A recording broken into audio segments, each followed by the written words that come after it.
Assalamualaikum warahmatullahi wabarakatuh. Di sini saya akan menjelaskan mengenai materi perkembangan sosio-emosi masa dewasa tengah. Yang pertama, masa dewasa tengah. Masa dewasa tengah itu sering disebut sebagai usia paruh baya. Periode ini biasanya muncul sekitar usia 30 tahun, meskipun bisa juga terjadi di awal usia 40 tahunan. Menurut Harlock, usia 52 tahun berada dalam masa dewasa madya, mencakup waktu yang lama dalam rentang hidup. Di fase ini, individu melakukan penyesuaian diri terhadap kehidupan dan ekspektasi sosial secara mandiri. Kebanyakan orang telah mampu mengidentifikasi dan menangani masalah mereka dengan cukup baik, sehingga menjadi cukup stabil dan matang secara emosinya. Selanjutnya, tahap-tahap masa dewasa. Yang pertama, tahap generativitas versus stagnasi oleh Erikson. Erikson menyatakan bahwa generativitas vs stagnasi merupakan tahap ketujuh dari masa hidup manusia. Generativitas adalah keinginan orang dewasa untuk mengembangkan dan membimbing generasi berikutnya. Hal ini dilakukan dengan mengasuh, mengajar, memimpin, dan melakukan hal-hal yang dapat menguntungkan komunitas. Orang dewasa dapat mengembangkan generativitas melalui sejumlah cara. Yang pertama itu memiliki keturunan. Itu merupakan generativitas biologi.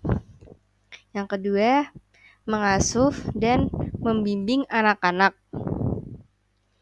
Itu merupakan bentuk dari generativitas pengasuhan. Yang ketiga, mengembangkan keterampilan yang bisa diteruskan pada orang lain. Itu merupakan generativitas kerja. Dan yang terakhir, mewariskan nilai atau warisan budaya. Itu merupakan bentuk generativitas budaya. Oke, selanjutnya kebalikannya dari generativitas stagnasi, yaitu disebut tenggelam dalam diri sendiri atau self absorption.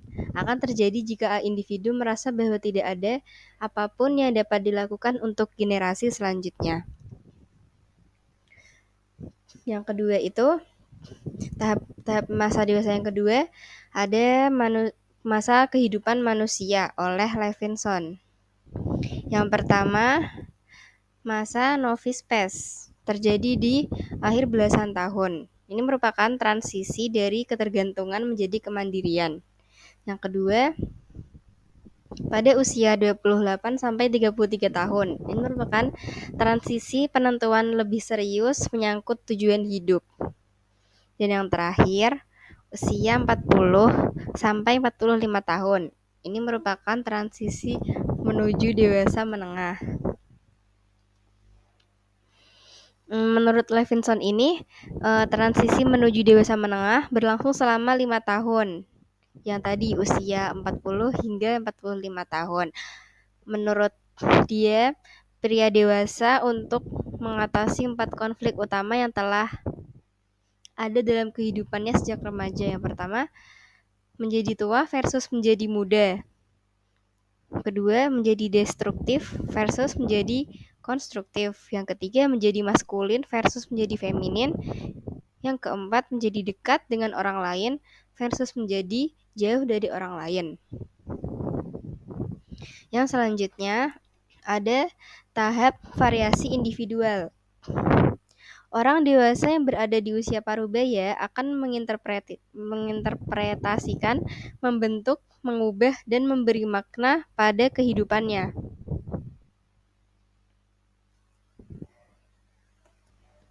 Contohnya itu, di dalam konteks pekerjaan, seseorang dapat mengalami badai dan stres, sementara segala sesuatunya berlangsung mulus di rumah. Selanjutnya, pendekatan peristiwa hidup. Pendekatan ini membahas mengenai bagaimana bagian hidup dipengaruhi oleh perkembangan dari setiap individu yang bukan hanya bergantung terhadap peristiwa hidup, tetapi juga dari faktor-faktor mediator. Faktor-faktor mediator itu seperti kesehatan fisik dan dukungan keluarga. Kemudian adaptasi individu terhadap peristiwa hidup, contohnya penilaian terhadap ancaman dan strategi penyelesaian masalah. Lanjut, stres dan kendali diri di usia parubaya. Para peneliti mengemukakan bahwa orang dewasa muda dan menengah mengalami hari-hari yang lebih menekan, mengandung berbagai stres dan melampaui batas sehingga mereka tidak lagi memiliki kendali dibandingkan yang dialami orang-orang dewasa muda dan tua. Rata-rata rasa kendali diri ini berkurang seiring semakin tuanya seseorang dewasa. Akan tetapi beberapa aspek kendali diri itu justru meningkat. Di sini ada contohnya itu dewasa parubaya memiliki kendali yang kecil terhadap kehidupan seks dan anak-anaknya, namun mengalami rasa kendali lebih besar terhadap pekerjaan, kendali finansial, dan kehidupan pernikahan. Selanjutnya, stabilitas dan perubahan. Di sini ada studi longitudinal. Ada beberapa studi longitudinal. Yang pertama studi Baltimore, Costa, dan MC Cray. Dia ini menyimpulkan adanya stabilitas dalam kelima faktor.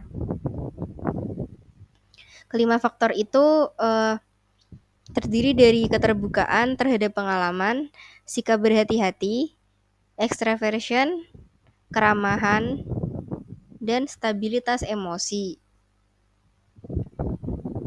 Kemudian yang kedua, studi longitudinal Berkeley.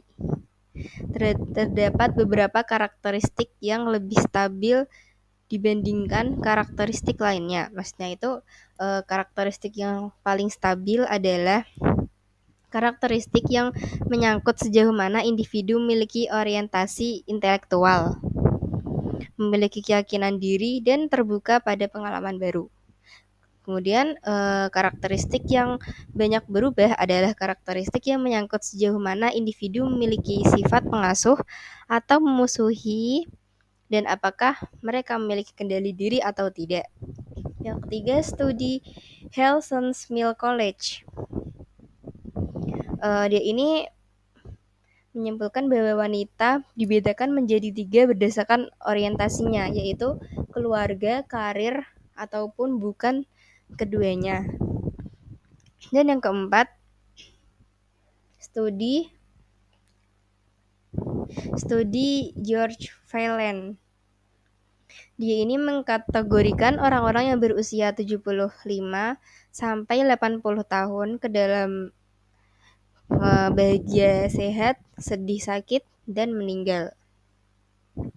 Jadi jika individu yang berusia 50 tahun yang tidak tergolong perokok berat, tidak menyalahgunakan alkohol, menjalani pernikahan yang bahagia, berolahraga, mempertahankan berat tubuh agar normal, dan memiliki keterampilan mengatasi masalah yang baik, cenderung hidup bahagia hingga usia 75 sampai 80 tahun.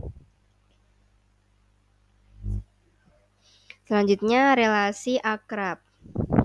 Ada beberapa aspek penting dari relasi akrab yang berlangsung di masa dewasa menengah. Yang pertama itu cinta dan pernikahan di usia setengah baya.